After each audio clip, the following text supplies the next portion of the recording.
ব্যবহার করা হয়, এসি ব্যবহার করা হয়, তো গরমেও ঠান্ডা পান। ওই ব্যবস্থাটা আছে বলেই তো গরমে শীতলতা, সুখ, আনন্দ, সুখ পান।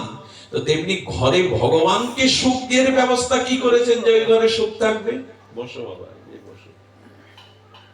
কিভাবে সুখ পাবে তুমি? ঘরে তো ব্যবস্থা করনি, ঠান্ডা মেশিন নেই, তো ঠান্ডা পাবে? ঘরে ওটা আগে রেখে দিতে হবে। তো এয়ার কুলার বা ওই ঠান্ডা মেশিন যাই বলেন, তখন তো ঠান্ডা পাবেন। তো ঘরে ভগবানের সুখের ব্যবস্থা আছে যে ওই ঘরে সুখ থাকবে? তার সেবা, যে যে মায়েরা প্রভাতে ভগবানকে প্রদীপ দিয়ে মঙ্গল আরতি দেয়, আরতিটার কি নাম? কি নাম বললাম? মঙ্গল আরতি। প্রভাতে ভগবানকে যারা মঙ্গল আরতি দেখায়, বলছেন ওই ঘরে অমঙ্গল কোথা দিয়ে ঢুকবে? এই মঙ্গলকেই তো জাগালেন, মঙ্গল রেখেই তো আনন্দ দিলেন, তো ওই ঘরে অমঙ্গল কি করে ঢুকবে? আমি খুব দৃঢ় কণ্ঠে বলতে পারি, এর মধ্যে যারা আছেন শতকরা হিন্দুদের 1-2 বাড়িতেই হয়তো মঙ্গল আরতি হয়, 99% বাড়িতে হয় না। শুধু চিৎকার করি, এত রোগ কেন, এত শোক কেন, এত যন্ত্রণা কেন? আর এই সুখময় ভগবানকে কি সুখ দিয়েছ জীবনে? তুমি সুখের আশা করো? কৃষ্ণ বিনা সুখ দিতে নাহি অন্যজন, থাকিলেও বিদ্যা কোটি উচ্চ বলে জনম। বিদ্যা থাকতে পারে, কোটি টাকা থাকতে পারে, উচ্চ কুলে জন্মাতে পারো, বড় বিদ্বান হতে পারো, কিন্তু কৃষ্ণ বিনা কেউ তোমাকে সুখ দিতে পারবে না। তো সুখময় গোবিন্দকে আনন্দ দেওয়ার ঘরে আমাদের ব্যবস্থা নেই। ঠাকুর ঘর একটা আছে অবহেলিত। আমার শোয়ার খাটটা 30,000 টাকা দিয়ে করতে পেরেছি, ড্রেসিং টেবিলটা করতে পেরেছি, ঠাকুরের আসনটা ছোটখাটো। সেখানে কোনো দর্পণও নেই, সেখানে কোনো বস্ত্রের ব্যবস্থা নেই, ওই ফেলে রেখেছি তাকে। কি করে আশা করেন আপনি?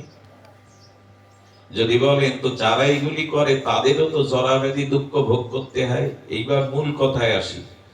ভক্তের জীবনেও জরা ব্যাধি মৃত্যু দুঃখ আছে, অভক্তের জীবনেও আছে। পার্থক্য কি হলো? যারাই করে, মঙ্গল আরতি করে, মালা তিলক নেয়, ভগবানের ভজন করে, এদের দুঃখ নেই, এদের জরা ব্যাধি নেই, এদের মরতে হবে না। তাহলে করে লাভ কি? সফলতাটা কোথায়? এর প্রাপ্তি কোথায়? এবার এই কথাটি ধ্যান দিয়ে শুনতে হবে। যারা এগুলি করছেন, ভগবানের আরাধনা, উপাসনা, সংকীর্তন, সাধু সঙ্গ, তাদের জীবনেও যদি জরা ব্যাধি, দুঃখ, কলঙ্ক, অপমান থাকে, আর ভজন না করছে তাদেরও থাকে, পার্থক্য কোথায়? একই তো হলো। একই হলো না। আমি বারবার একটা দৃষ্টান্ত দেই। আপনার বাড়ির বিড়ালি যখন বাচ্চা পারে না বিড়ালিরা, তখন ওর বাচ্চাকে ঘাড় মোটকে ধরে এক জায়গা থেকে আরেক জায়গায় নিয়ে যায় কিনা? 5-6 বার স্থান পরিবর্তন করে। তো যখন ঘাড় মোটকে সুসালো দাঁত দিয়ে ধরে, তখন ওই বিড়ালির বাচ্চাটা দাঁত ফুটে যায় তো, যন্ত্রণা পায় তো, কষ্ট পায় তো, বরঞ্চ আনন্দ পায়। আমার মা আমার সুখের জন্য স্থান পরিবর্তন করছে। কিন্তু একই দাঁত, একই মুখ যখন ইঁদুর ধরে, কি হয়? ইঁদুরের আরাম পায়, সুখ পায় বাচ্চার মতো, তখন তার প্রাণ সংহার হয়, তার প্রাণটাই চলে যায়। গোবিন্দ বললেন, জরা ব্যাধি বিপদ একই দেখছো, একই না। ওই একই ভাবে ধরেছে বাচ্চাটাকে, ও আরাম পাচ্ছে, সুখ পাচ্ছে, আর একই ভাবে ইঁদুরটাকে ধরলেও প্রাণ যাচ্ছে। দুটোই ধরা, একই প্রাণী, দুরকম অনুভূতি। কিরকম অনুভূতি? দেখুন, আপনার দেহকে কাটা হচ্ছে, অপারেশন করা হচ্ছে, এটা আপনি যন্ত্রণায় ছটফট করছেন, রক্তারক্তি চিৎকার হচ্ছে, কিন্তু অবাস করে যদি কাটেন, বুঝতে পারবেন ওই সময়? ভক্তরা ভগবানের ভজন করতে করতে দেখে এটা দুঃখ, এটা সুখ, এভাবে দেখে না। এইটা আমার কষ্ট, এইটা আনন্দ, এইভাবে দেখে না। দেখে তোমার পক্ষ থেকে আমার জীবনে যা আসছে সেটা আমার মঙ্গলের জন্য প্রভু। তোমার জীবনে, আমার জীবনে তোমার তরফ থেকে যা আসছে সেটা আমার মঙ্গলের জন্য। এটা হলো অবাস করার ঔষধ। ভক্ত অবাস থাকে ভগবানের এই কৃপা মনে করে, দুঃখ মনে করে না, অপমান মনে করে, এটা কৃপা মনে করে। আর অবাস করে কাটলে বুঝবেন কি আপনি? 10 ইঞ্চি বুক ছিঁড়ে ফেললেও বুঝতে পারবেন না, সেলাই করলেও রক্তারক্তি করলে যদি অভ্যাস করা থাকে। ভজন করলে, ভগবত আরাধনা করলে ওই জ্ঞানটা ভগবান দেয় যে দুঃখটাও আমার কর্মফলে আসছে, এটা শেষ হয়ে যাক, এটাও তোমার কৃপা, এটাও তোমার করুণা। এই ধৈর্যটা ভগবানের তরফ থেকে ওই ভজনের দ্বারা সে পায়, আর এটাকেও সে কৃপা মনে করে, করুণা মনে করে।